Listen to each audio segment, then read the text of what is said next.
So students, again we are continuing with the kitchen in the corner of the house. हम देख रहे हैं, हमने लास्ट में पढ़ा, लास्ट वीडियो में, कि बड़ी जीजी और जीजी के बीच में लड़ाई चल रही है, जंग है, एक तरह से खाने की जंग है।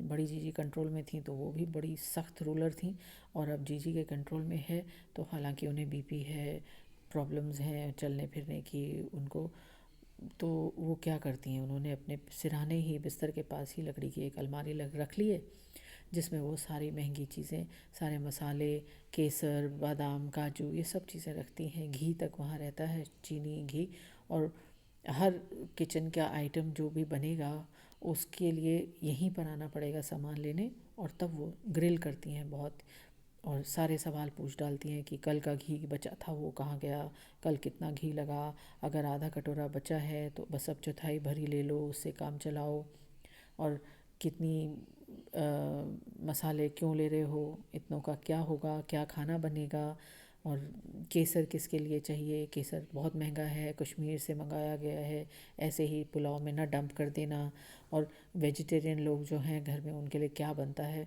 और ये हम पहले पढ़ चुके हैं कि वेजिटेरियन इस घर में केवल एक हैं, और वो बड़ी जीजी हैं, और बड़ी जीजी और जीजी के बीच में तो जंग है, तो वो अक्सर एक दूसरे पर कटाक्ष करते रहते हैं। बड़ी जीजी सिर्फ सारा दिन, हमने पढ़ा था कि बहुत सारी गैस उनको बनती है, आवाज़ करती रहती हैं, और डकारें पूरा टाइम वो ऊंची ऊंची आवाज़ में लेती रहती हैं, और जब टॉयलेट जाती हैं तो वहाँ पे भी बड़बड़ाने की आवाज़ आती रहती है। इसका मतलब उनका पेट हमेशा ही गड़बड़ रहता है, और वो अक्सर टॉयलेट में बैठी रहती हैं। तो इसलिए वो उनको कटाक्ष करते हुए कहती हैं, क्या फ़ायदा खाने का, अगर बाथरूम ही जाना है तो खाकर वेस्ट करना है। So from the dimly lit narrow windowed kitchen there were hands reaching out to control, like the 8 tentacles of the octopus which lives in the sea. और किचन कैसी है, छोटी सी, डिमली लिट यानी बहुत ही कम मध्यम, हमने पढ़ा था कि एक 0 वाट का बल्ब चलता रहता है वहाँ। नैरो विंडोड किचन, एक बहुत ही पतली सी खिड़की है वहाँ पर। There were hands reaching out to control, और कितने सारे लोग यहाँ काम कर रहे हैं, हाथ ऐसे निकल रहे हैं कंट्रोल रखने के लिए, जैसे ऑक्टोपस जो होता है, जो समुद्री जंतु है जिसके 8 टेंटिकल्स होते हैं, 8 हाथ होते हैं। तो ऐसे लग रहा है कि ऑक्टोपस के 8 टेंटिकल्स की तरह वहाँ से कंट्रोल करने के लिए हाथ निकल रहे हैं। They reached out to bind them tightly tightly and the women accepted their bonds with joy. ऐसे लग रहा है सब तरफ से हाथ आ रहे हैं, और किसको कंट्रोल कर रहे हैं, किचन को कंट्रोल करने की कोशिश कर रहे हैं। और किचन में काम कौन कर रहा है, महिलाएं कर रही हैं घर की। एंड ऐसे लगता है कि ये हाथ सारे उन महिलाओं को बांधने में लगे पड़े हैं, tightly tightly, and women accept करती हैं अपने बॉन्ड्स विद जॉय, खुशी खुशी लगी रहती हैं किचन में पूरा time. If their waists were bound they call them jewelled belts, अगर इनके कमर बंधी है तो वो उसे करधनी कह देती हैं, ज्वेल्ड बेल्ट्स, वो भी गहने में बांध दिया। If their feet were held back they called them anklets, पैर बांध दिए तो उसको उन्होंने उपमा दे दी पाजेब की। If they touch their foreheads they called them crowns, और अगर गहना सर पे है, उनको माथे को बांधा है, उसे वो अपना मस्तक पे पहना हुआ ताज कहती हैं। The women entered a world that was enclosed by wire on all 4 sides and resigned or reigned there proudly.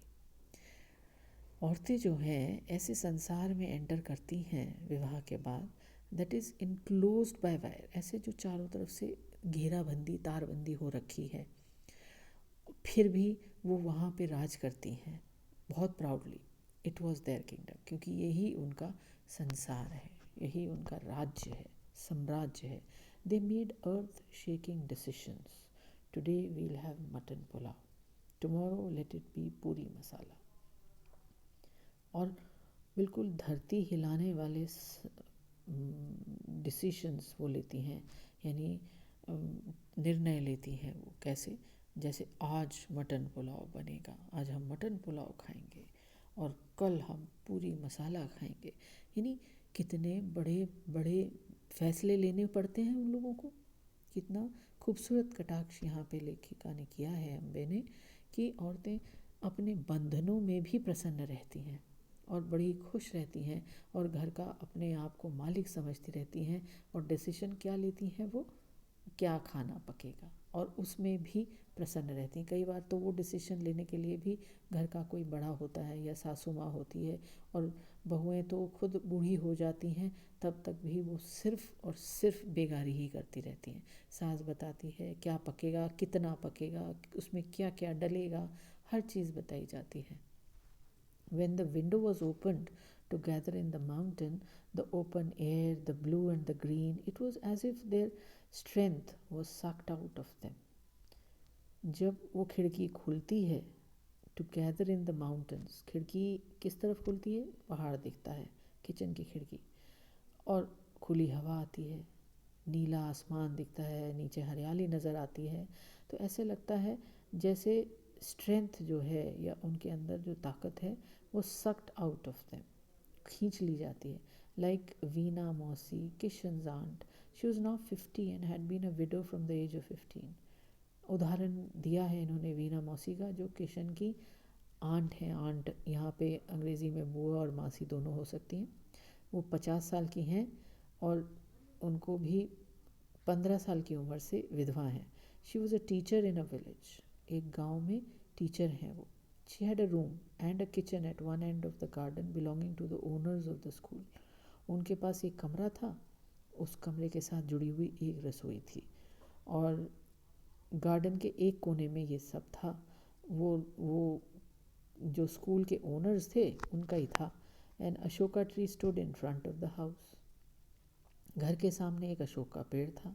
And behind the kitchen a champak tree, और किचन के पीछे था एक चंपा का पेड़ with its creamy flowers and yellow stems, और उसमें बहुत ही खूबसूरत क्रीम कलर के फूल लगते थे, येलो स्टेम्स होती थी। Flower laden creepers entered through her windows freely, और फूलों से लदे फदे लताएं जो थी वो उनकी खिड़कियों में अंदर आ जाया करती थी। In the evenings all the neighbouring children would come to visit their teacher, और शाम को आसपास के सब बच्चे जो हैं वो इस टीचर से मिलने आ जाया करते थे। Otherwise there was the koel song from the Ashoka tree, और नहीं तो अशोका के पेड़ पर कोयल बैठ के गीत गाया करती थी। बट वीना मासी would still say I don't have any authority, लेकिन वीना मासी फिर भी यही कहती थी, मेरे पास तो कोई अथॉरिटी है ही नहीं। The little one surrounded her calling out teacher teacher, she had the entire responsibility for primary education at the school. और उनके छोटे छोटे बच्चे जो हैं प्राइमरी स्कूल के बच्चे, कितना एडुलेशन होता है, टीचर की कितनी इज्जत होती है उनकी नज़र में, इतना प्यार वो अपनी टीचर से करते हैं। वो इर्द गिर्द उसके घूमते थे टीचर टीचर करते हुए, और उनके ऊपर पूरी जिम्मेदारी थी प्राइमरी एजुकेशन की इस स्कूल में। She could walk down to the bazaar at will if she put a charpai under the Ashoka tree, और वो जब चाहें तब बाज़ार भी जा सकती थी। लेकिन फिर भी उन्हें यही लगता रहता था कि उनके पास कुछ भी अथॉरिटी नहीं है, यानी उनके पास सत्ता नहीं है, क्योंकि वो विधवा थी, क्योंकि वो अकेली थी। Let's continue this in the next video.